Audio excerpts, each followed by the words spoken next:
세금 피하려고 남의 이름으로 집을 사두면 요즘은 적발 가능성이 훨씬 높아졌습니다. 여러분, 집을 여러 채 가진 분들이 세금 부담을 줄이려고 예전에 가장 많이 생각했던 방법이 뭔지 아시나요? 바로 다른 사람의 이름을 빌리는 겁니다. 종합부동산세는 납세 의무자별 주택 공시가격 합산액 등을 기준으로 계산되기 때문에 집이 늘어날수록 세 부담이 커질 수 있습니다. 그래서 집 없는 자녀, 형제, 심지어 친한 지인의 이름으로 한 채씩 슬쩍 돌려놓는 경우가 있었습니다. 서류상으로는 나는 집 한 채만 가진 사람이 되는 거죠. 양도세 중과를 피하려고 임대소득을 여러 명한테 쪼개서 세금을 낮추려고 이름을 빌리기도 합니다. 다들 이렇게만 해두면 안 걸린다고 믿었었죠. 그런데 그건 이미 10년, 20년 전 이야기입니다. 지금은 이렇게 숨기면 여러 자료가 연결돼 조사 대상이 될 가능성이 훨씬 높아졌습니다.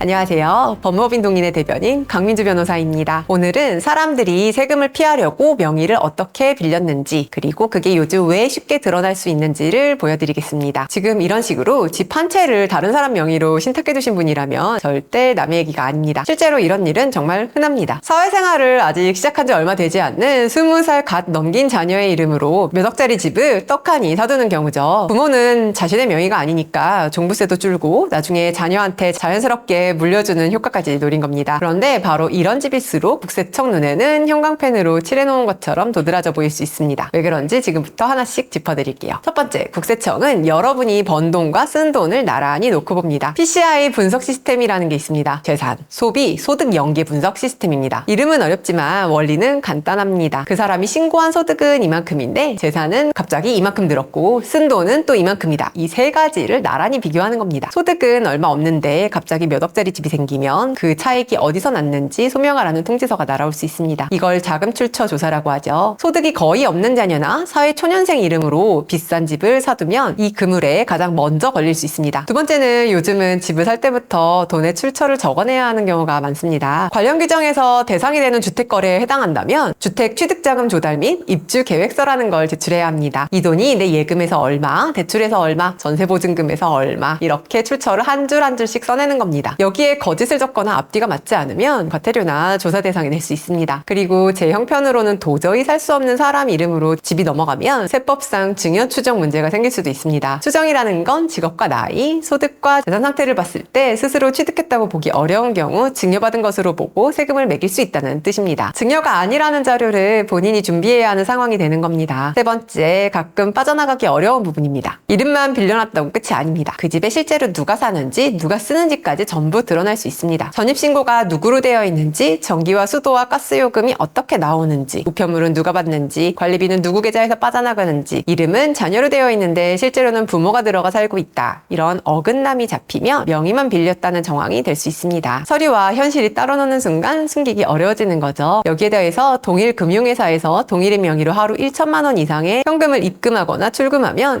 금융정보분석원에 자동으로 보고가 될 수 있습니다. 그리고 조사가 시작되면 부모 계좌에서 자녀 계좌로 집값이 건너간 기록 같은 금융거래 내역도 중요한 자료가 됩니다. 카드를 주로 어디서 쓰는지, 공과금과 관리비를 누가 내는지 같은 자료까지 합쳐보면 그 집을 실제로 누가 사용했는지 판단하는 단서가 될 수 있습니다. 거기다 국세청은 이런 명의 신탁이 의심되는 거래를 추려서 기획조사를 벌이기도 합니다. 한번 조사 대상이 되면 과거 거래와 자금 흐름까지 거슬러 검토할 수 있습니다. 운 좋게 이번에 안 걸렸다고 끝난 게 아니라는 뜻이죠. 그럼 이게 걸리면 어떻게 될까요? 한꺼번에 몰려올 수 있습니다. 우선 명의 신탁 약정은 원칙적으로 무효입니다. 다만 등기의 효력과 돌려받을 수 있는 대상은 명의신탁 유형과 거래 상대방이 명의신탁 사실을 알았는지에 따라 달라질 수 있습니다. 그리고 피하려던 세금에 가산세까지 얹어서 추징을 당할 수도 있죠. 안낸 세금을 몇 년치 한꺼번에 거기에 가산세까지 붙여서 내야 하는 겁니다. 여기서 끝이 아닙니다. 부동산 실명법 위반으로 부동산 가액의 최대 30%까지 과징금이 따로 나올 수도 있고, 과징금을 부과받고도 실명등기 처리를 하지 않으면 1년 후 10%, 다시 1년 후 20%의 이행강제금이 추가로 부과될 수 있습니다. 최악의 경우 명의신탁자는 5년 이하의 징역이나 2억 원 이하의 벌금까지 받을 수 있습니다. 세금을 좀 아끼려다가 원래 낼 세금보다 훨씬 큰 부담을 한꺼번에 받는 겁니다. 정리하면 이렇습니다. 남의 이름으로 집을 숨기는 건 이제 영리한 절세가 아니라 가장 비싼 실수가 될 수 있습니다. 버는 돈, 쓰는 돈, 사는 곳까지 여러 자료로 연결되는 시대라 당장 조용하다고 안전한 것이 아니라 조사 시점이 늦춰졌을 뿐일 수 있습니다. 혹시 지금 이런 식으로 명의를 신탁해 두셨다면 가만히 두지 마세요. 시간이 갈수록 갈수록 추징될 세금과 과징금 위험이 커질 수 있습니다. 누구 돈으로 산 집인지 자금 흐름 증거부터 정리하시고 진짜 주인의 이름으로 돌릴 때 세금이 어떻게 매겨지는지를 같이 따져서 가장 손해가 적은 길을 찾으셔야 합니다. 숨기는 순간이 아니라 바로잡는 순간에 손해가 줄어듭니다. 감사합니다. 강민주 변호사였습니다.